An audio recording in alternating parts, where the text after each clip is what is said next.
U kan vir ons nou blaai na Matteus 12.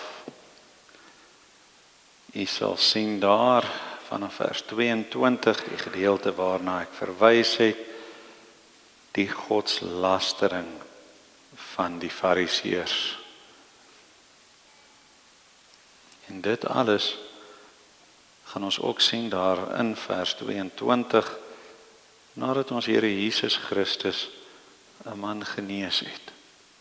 Maar voordat ons daardie gedeelte saam lees, kom ons word eers stil, broers, kom ons staan as die verbondshoofde van ons huise, en dan almal van ons sluit ons oë en ons nader ons Here in gebed.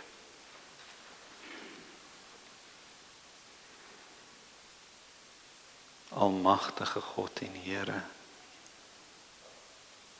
Here, reeds is ons besig met die tweede helfte van hierdie jaar. As ons ons oë uitvee, staan ons weer voor die Christusfees. Staan ons weer voor 'n nuwe jaar wat kom. Vir ons vlieg tyd so vinnig. Maar ons weet U staan bo tyd.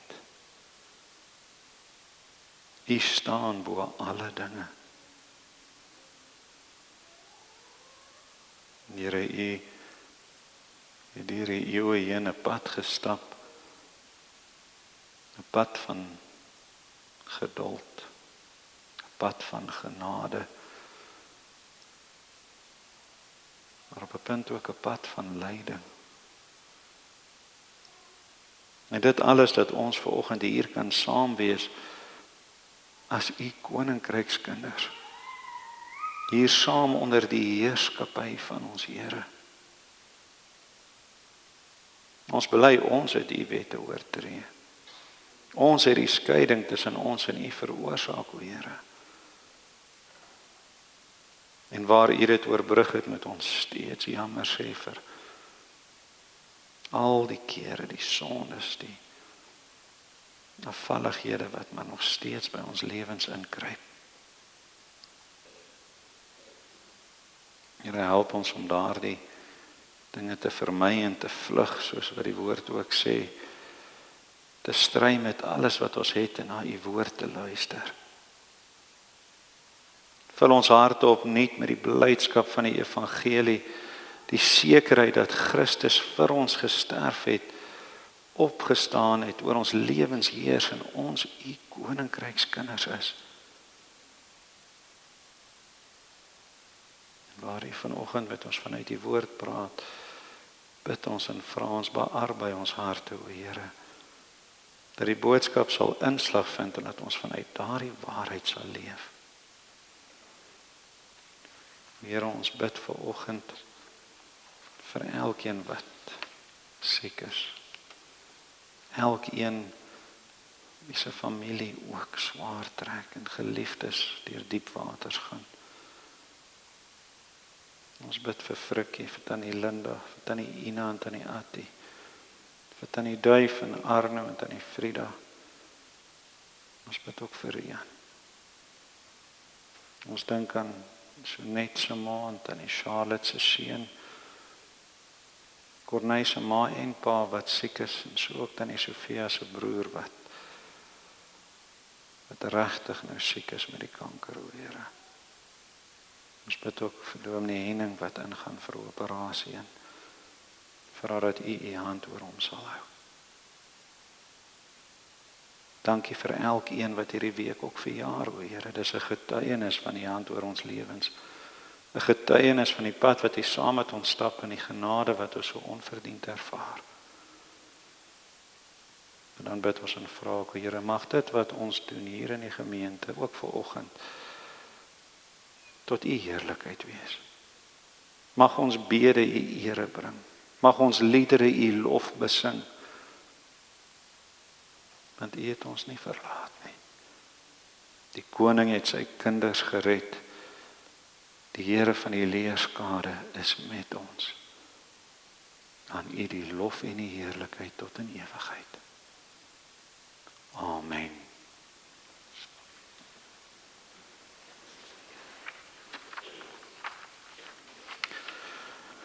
Ek gaan vir ons lees vanaf vers 22 in ons teksvers, as ons daar kom, vers 28, let mooi op wat ons Here Jesus in daardie versie vir ons leer. Toe het hulle 'n duiwelbesetene wat blind en stom was, na hom gebring. En hy, dit is ons Here Jesus Christus, hy het hom gesond gemaak, sodat die blinde en stomme kon praat en sien. En die hele menigte was verbaas en het gesê, is hy nie miskien die seun van Dawid nie? Toe die Fariseërs dit hoor, sê hulle, hy dryf die duiwels nie anders uit as deur Beelzebul, die owerste van die duiwels nie. Maar Jesus het hulle gedagtes geken en vir hulle gesê, elke koninkryk wat teen homself verdeeld is, word verwoes. En elke stad of huis wat teen homself verdeeld is, sal nie bly staan nie. En as die Satan uitdryf, dan is hy teen homself verdeeld. Hoe sal sy koninkryk dan bly staan? En as ek deur Beelzebul die duiwels uitdryf, deur wie dryf julle seuns hulle uit? Daarom sal hulle heel regters wees. Maar as ek deur die Gees van God die duiwels uitdryf, dan het die koninkryk van God by julle gekom. Of hoe kan iemand in die huis van 'n sterk man ingaan en sy goed roof, as hy nie eers die sterk man geboei het nie? En dan sal hy sy huis roof. Hy wat nie met my is nie, is teen my. En hy wat nie saam met my versamel nie, verstrooi. Daarom sê ek vir julle, elke sonde en lastering sal die mense vergewe word, maar die lastering teen die Gees sal die mense nie vergewe word nie. En elkeen wat 'n woord spreek teen die Gees van die mens, dit sal hom vergewe word. Maar elkeen wat spreek teen die Heilige Gees, dit sal hom nie vergewe word nie, in hierdie eeu nie, en ook nie in die toekomende nie. As ek deur die Gees van God die duiwels uitdryf, dan het die koninkryk van God by julle gekom.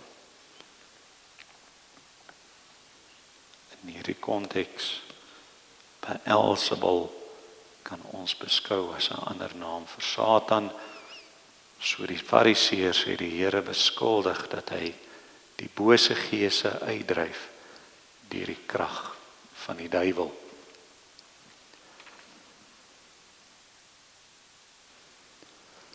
Broers en susters, dwars deur die geskiedenis, dwars oor die wêreld, het ons koninkryke het gegroei en gevorm en het ontwikkel.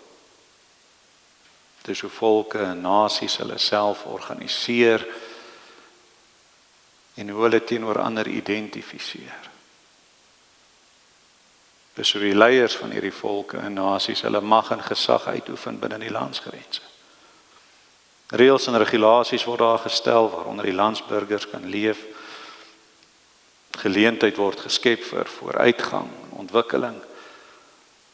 'n Suksesvolle koninkryk handhaaf wet, orde, waarin die burgers veilig en tuis kan voel. Ons weet natuurlik ook die rede waarom ons Here ook in die owerhede die swaard mag gegee het, is dat hy veilig in elke koninkryk aanbid kan word en verheerlik kan word. Dit sien ons egter nie oral gebeur nie. Maar nou weet ons ook dat soms hierdie koninkryke teen mekaar te staan kom. Oor verskeie redes breek daar oorlog uit.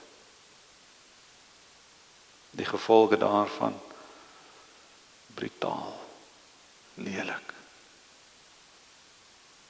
Na oorlog volg hongersnood, armoede, agteruitgang en wanorde. En vanuit die geskiedenis weet ons van sommige van hierdie groot struwelinge tussen koninkryke wat plaasgevind het, Soos wat die geskiedenis ons ook leer, byvoorbeeld Israel en die Filistyne. Die groot oorlog in die Griekse en die Persiese ryke. Nader in ons eie tyd, Brittanje en Skotland in die middeleeue. En vanuit ons eie geskiedenis, die groot stryd van ons boere teen die groot en die magtige Engelse koninkryk. En in ons skrifgedeelte het ons ook te maak met 'n stryd tussen twee koninkryke. Maar hierdie is die stryd tussen die koninkryk van die lig en die koninkryk van die duisternis, van die hemel en aarde, van die waarheid en van die leuen. Anders gestel, dis die stryd tussen die koninkryk van God en die koninkryk van Satan. Nou weet ons, hierdie twee koninkryke staan loodreg teenoor mekaar. Hierdie twee koninkryke kan nie met mekaar versoen word nie. Daar kan nie vrede kom nie. En in hierdie gedeelte wat ons gelees het, sien ons maar 'n klein deeltjie van die titaniese stryd wat tussen hierdie twee groot koninkryke heers. En broers en susters, hierdie stryd is so oud soos die mensdom selfs. Reeds in Genesis 3 word die oorlog amptelik verklaar. God verklaar dit, Genesis 3 vers 15. Ek sal vyandskap stel tussen jou en die vrou, en tussen jou saad en haar saad. Die stryd tussen hierdie koninkryke handel oor niks anders as oor die behoud van die mens, die ewige behoud van die mens aan die een kant, teenoor die verwoesting daarvan aan die ander kant. In hierdie gedeelte gee Matteus vir ons belangrike inligting oor hierdie stryd van die eeue, spesifiek in die woorde wat ons Here Jesus Christus ook vir ons gegee het. Ons sien vers 22 en 23 dat die mense 'n blinde en stomme man na Jesus gebring het wat van duiwels besete was. Jesus genees die man. Hy kan weer praat. Hy kan weer sien, hy dryf die duiwels uit die man uit. En in hierdie spesifieke versie tussen lig en duisternis is die stryd tog baie duidelik. Jesus staan vir die lig soos wat ons weet ons Here doen, want hy is die lig. En hy staan hier teen die donker magte van Satan, die duisternis. En op grond van hierdie groot wonderwerk was die skare verbaas gewees. Onder mekaar begin fluister en gewonder, is hy nie dalk die seun van Dawid, die beloofde een, die Messias wat moet kom nie? Hulle het die geskrifte geken.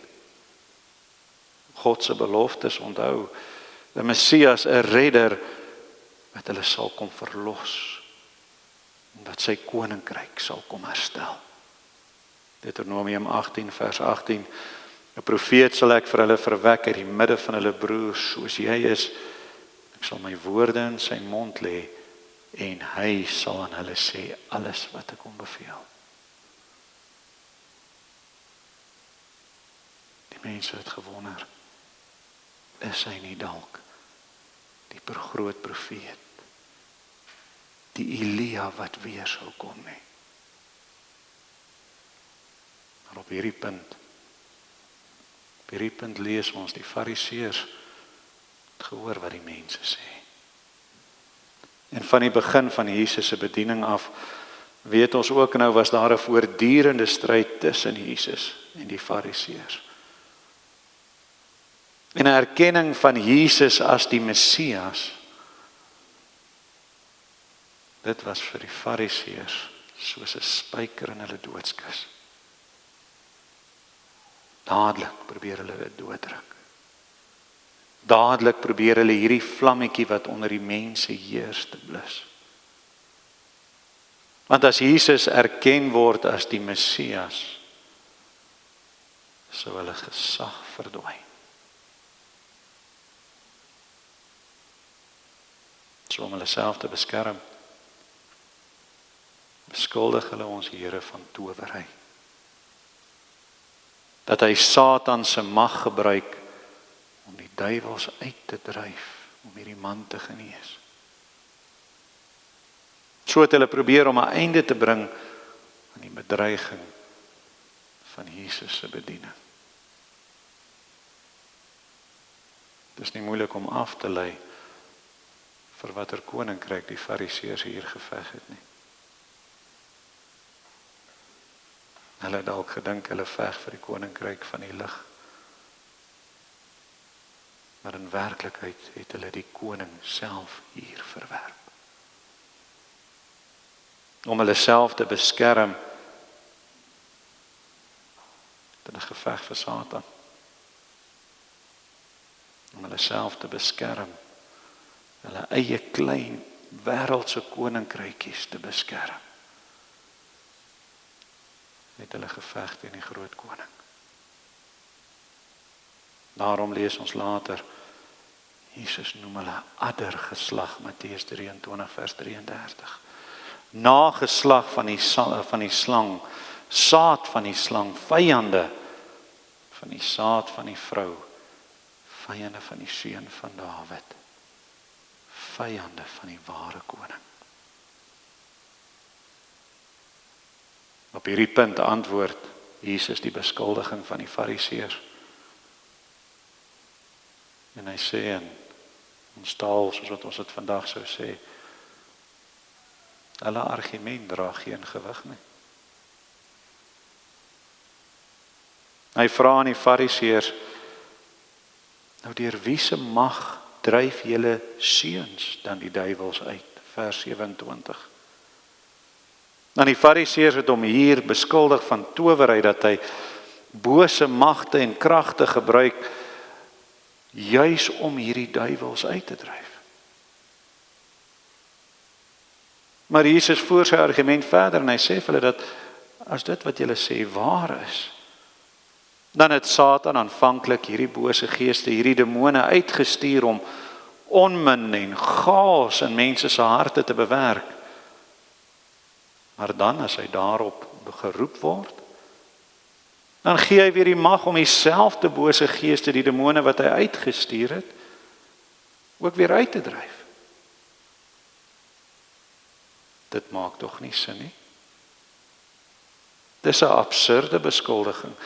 Dit sou beteken dat daar burgeroorlog in Satan se koninkryk was. En so 'n verdeelde koninkryk, voorbeeld wat ons Here gebruik, so 'n verdeelde stad of so 'n verdeelde huis, dit kan tog nie staande bly nie. Satan sal nie sy eie planne belemmer deur verdeeldheid in sy eie koninkryk te saai nie. Wat ons hier sien, deur Christus te beskuldig dat hy aan die kant van die koninkryk van die duisternis gestry het, die Fariseërs hulle self skuldig gemaak aan presies dit. Laat ons hieruit leer, broers en susters. En iets wat ons baie mooi moet besef. 'n Mens kan nie vanuit jouself die koninkryk van God kies nie.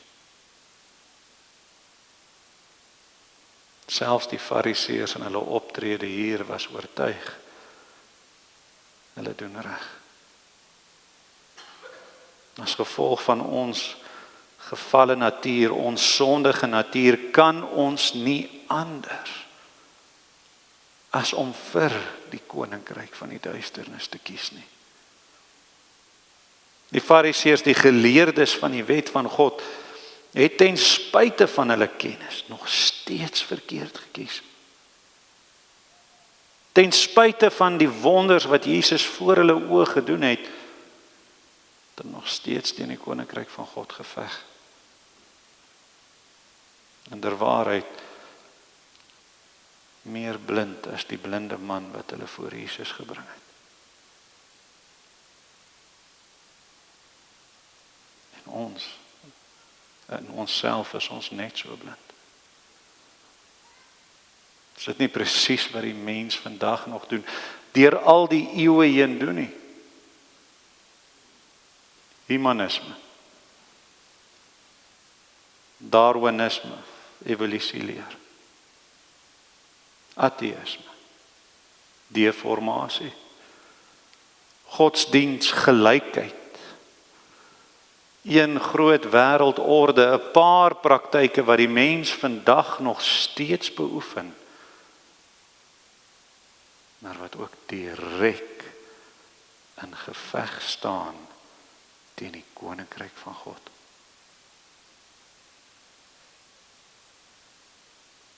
Sinnelose gejaag, nuttelose tydverdryf, en dit is steeds die simptome van ons tyd.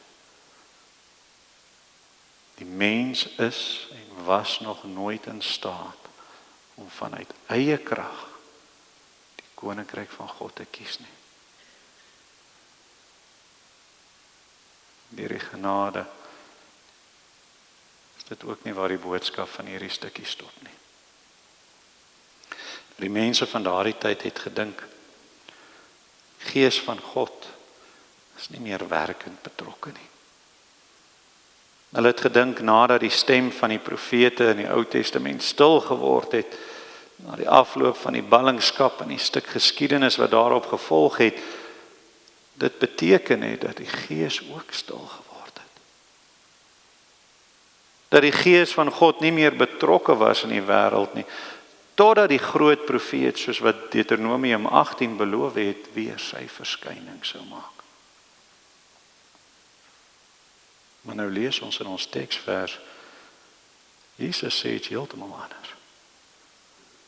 Jesus sê, juis omdat hy deur die Gees van God duivels uitdryf, die koninkryk van God reeds gekom het.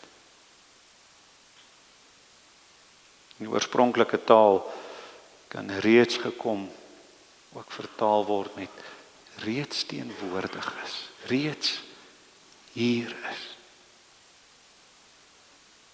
Die betrokkenheid van die Gees wys daarop, God is hier aan die werk. In die evangeliebeskrywing van Lukas praat hy hier van die vinger van God wat werkend is, as hy spesifiek na hierdie gedeelte verwys.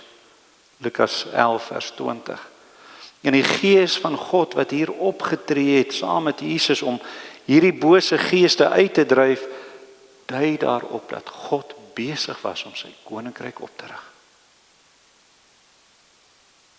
Jesus die Gees aanwend, is bewys daarvan dat hy die groot profeet van Deuteronomium 18 is. Wat ons hier sien gebeur, God rig sy koninkryk op in die plek van Satan se koninkryk. En Satan, aan wie se mag gegee is oor die wêreld, se koninkryk moet op sy skuif om plek te maak vir dit wat God besig is om hier te bewerkstellig. En Jesus wat Satan se gesant is, se soldate, die duiwel so maklik verdrywe, toon aangewend wat op daardie stadium in die groot oorlog tussen hierdie twee koninkryke aan die gebeur is. Die oorwinning is besig om te realiseer. Jesus is besig om beslag te lê op Satan se eiendom, hy is besig om Satan se koninkryk te plunder. Dan verduidelik hy hoekom. Hy verduidelik hoekom daar nie weerstand is nie. Nou in 'n oorlog veg 'n koninkryk tog juis vir die behoud van sy eiendom, van sy mense, dit wat syne is. Daarom vra Jesus, Hoe kan iemand dan in die huis van 'n sterk man ingaan en sy goed roof? As hy nie eers die sterk man geboei het nie, dan sal hy sy huis beroof.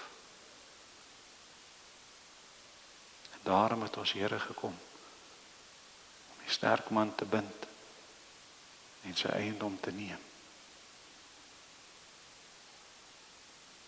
Satan was nie in staat om God te keer nie. Christus se koms het hom geboei. En nou is hy besig om dit wat Satan se was, Satan se eiendom, daarop beslag te lê. Deur sy werke hier op aarde is hy besig om Satan se koninkryk te oorwin, God se koninkryk te vestig, en ons bose, groot, magtige vyand, die duiwel homself, kon niks daaraan doen nie. Broers en susters, u en ek is daardie eiendom. U en ek is dit waarop Christus kom beslag lê het. Want vanuit nature ons ook in Satan se linies gestaan. In ons menswees is ons ook reg om te veg vir die verkeerde koninkryk, net soos wat die Fariseërs gedoen het. Maar ons Here Jesus Christus wat Satan gebind het, het ons vanuit daardie koninkryk uitgered. En het hy ons sy eiendom gemaak. Ons is nie meer eiendom van die koninkryk van die duisternis nie. 1 Korintiërs 6 vers 20, julle is duur gekoop. Verheerlik God dan in julle liggaam en in julle gees wat aan God behoort. Ons is nie meer slawe van ons natuur wat ons dwing en dryf om vir die verkeerde koninkryk te veg nie. Romeine 8 vers 1, daar is nou geen veroordeling vir die wat in Christus Jesus is nie, vir die wat nie na die vlees meer wandel nie, maar na die gees. Satan het nie meer op ons aanspraak nie, want ons behoort nie meer aan hom nie.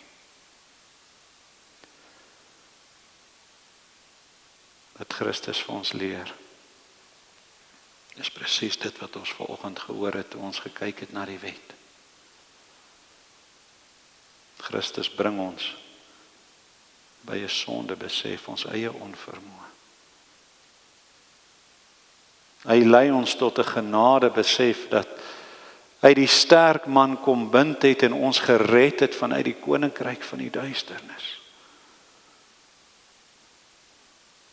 En hy bring ons tot op 'n punt waar ons nie anders as om vanuit dankbaarheid te kan lewe nie. Romeine 8 vers 37, en al hierdie dinge is ons meer as oorwinnaars deur hom wat ons liefgehad het.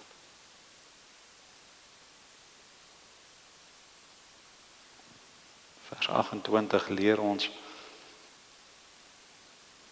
die koninkryk is reeds hier teenwoordig. Ons as koninkrykskinders, as eiendom van ons Here, is reeds deel van hierdie koninkryk. Met ander woorde, in hierdie titaniese stryd staan ons reeds aan die kant van die lig. Maar dit beteken ons staan in die middel van die groot stryd. Ons Here het die oorwinning behaal. Die sterk man, die Satan, het nie meer die mag om ons uit die hande van ons Here te ruk nie. Ons is duur gekoop, ons behoort nie aan hom nie. Maar moenie 'n fout maak nie, hy hou nie daarvan dat hy sy eiendom verloor het nie. Hy hou nie daarvan dat Christus sy ryk geplunder het nie. Hy haat dit dat dit wat syne was nou teen hom staan. So ons moet weet, hy gaan sy bes doen om ons in die versoeking te lei. Hy gaan sy bes doen om ons te laat val in hierdie stryd.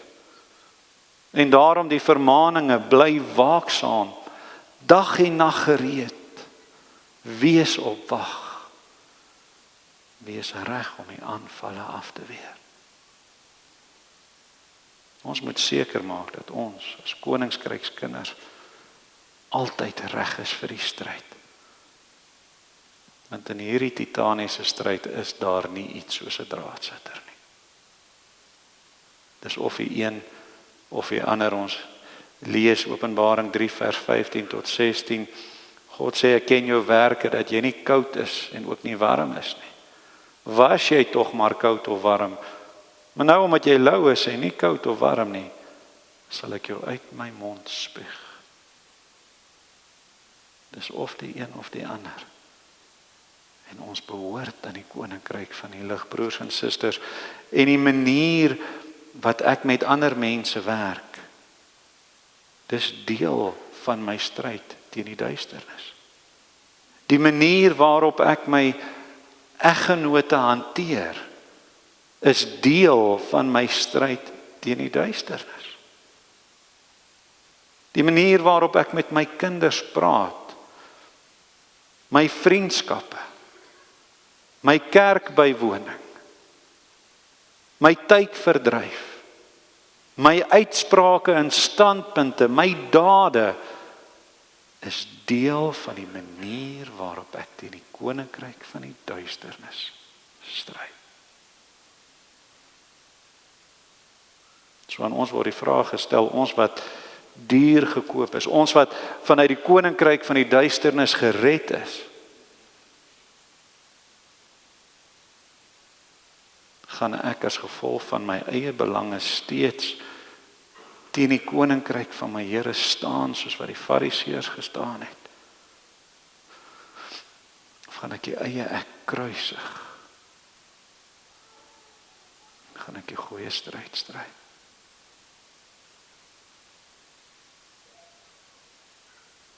Deur die genade van ons Here staan ons nie meer onder die oordeel van God nie. Staan ons ook nie meer onder die mag van die Satan nie. Maar dit beteken nie ons kan terugsit en toelaat dat ander die stryd in ons plek voer nie. Omdat Christus ons gered het, omdat hy ons sy eiendom gemaak het, moet ons vanuit dankbaarheid en moet ons met volle oorgawe die stryd aanvoer. Efesiërs 6 vers 16. Koop die tyd uit omdat die dae boos is. Kolossense 4 vers 5. Wandel in wysheid teenoor die wat buite is en koop die tyd uit. Die slag is geslaan. Die oorwinning is behaal. Ons is gered vanuit die koninkryk van die duisternis. Reeds nou leef ons in die teenwoordigheid in die koninkryk van ons Here. Hierdie skrifgedeelte bied vir ons 3 baie duidelike waarhede. Eerstens, ons is in 'n oorlog. Ons moet dit weet. En om 'n soldaat in 'n oorlog te wees, beteken ongemak. Beteken teëspoed, dit beteken soms swaar kry. Soldate leef as hulle gelukkig is in tente deur wind en reën, lê in loopgrawe ongeag die tyd en plek. En staan baie keer te midde van die spervuur. So waar ons in hierdie stryd staan, moet ons weet daar is ook swaar kry. Daar is ook ongemak. Ons moenie 'n maklike lewe verwag hier op aarde, as die stryd dan juis gaan oor die ewige nie. Tweedens, die gedeelte wys vir ons baie duidelik, ons Here Jesus Christus het die oorwinning behaal. Die sterk man is gebind, kan nie meer op ons as sy eiendom aanspraak maak nie. Christus het ten volle vir ons betaal. En ons veg dus in 'n oorlog waar die eindresultaat reeds vir elke koninkrykskind vas en bepaal is. So ongeag wat gebeur in ons lewens. Ons veg met die wete van die heil in Jesus Christus, dat ons geskenk word op grond van sy oorwinning aan die kruis. Derdens, al sien ons uit na die nuwe Jerusalem. Die koninkryk van God is reeds hier teenwoordig. Ons leef reeds onder die heerskappy van die koning. In die stryd wat ons stry, doen ons reeds saam met ons Here Jesus Christus, Immanuel, God met ons. So nooit staan ons alleen nie. Daarom, broers en susters, veg. Veg reeds vandag vir die koninkryk van God. Veg elke oomblik van elke uur. Maar veg met die sekerheid van die oorwinning aan die kruis. En veg in die teenwoordigheid van ons Here.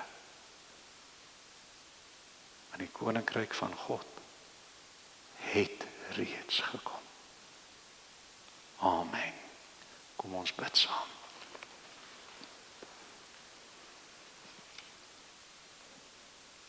Almagtige God en enige Here. Here, u genade is oorvloedig en onmeetbaar. U liefde is oneindig. Ons besef dis slegs deur u genade, slegs deur u liefde, dat ons vandag hier koninkrykskinders genoem kan word. Want u het die sterk man gebind. U het sy eiendom duur gekoop met u eie bloed. U het die koninkryk kom vestig. Niks hiervan so ons self kon doen nie. En daarom aan u alleen alle dank en alle eer. Here, ons vra tog in nederigheid dat ons dwars deur hierdie groot stryd nooit sal vergeet van u leiding en u leer nie. Dat ons nooit sal vergeet u is met ons nie. En dat ons nooit sal vergeet ons staan reeds in die koninkryk nie. Ons vergeet so maklik dat daar ook maar swaar kry en beproewing gaan wees. En dan vergeet ons ook so maklik vir wie ons stry. Here, laat ons 'n gemeente wees wat veg vir die waarheid, veg vir die geloof, veg vir u, ons Here en ons koning. Dat ons 'n gemeente wees wat veg met die sekerheid van die oorwinning van die kruis, van die teenwoordigheid van ons Here, en dat die koninkryk reeds gekom het. Aan u die eer en die lof, die heerlikheid, tot in ewigheid. Amen. Ek gee geleentheid vir die opneem van die liefdegawes.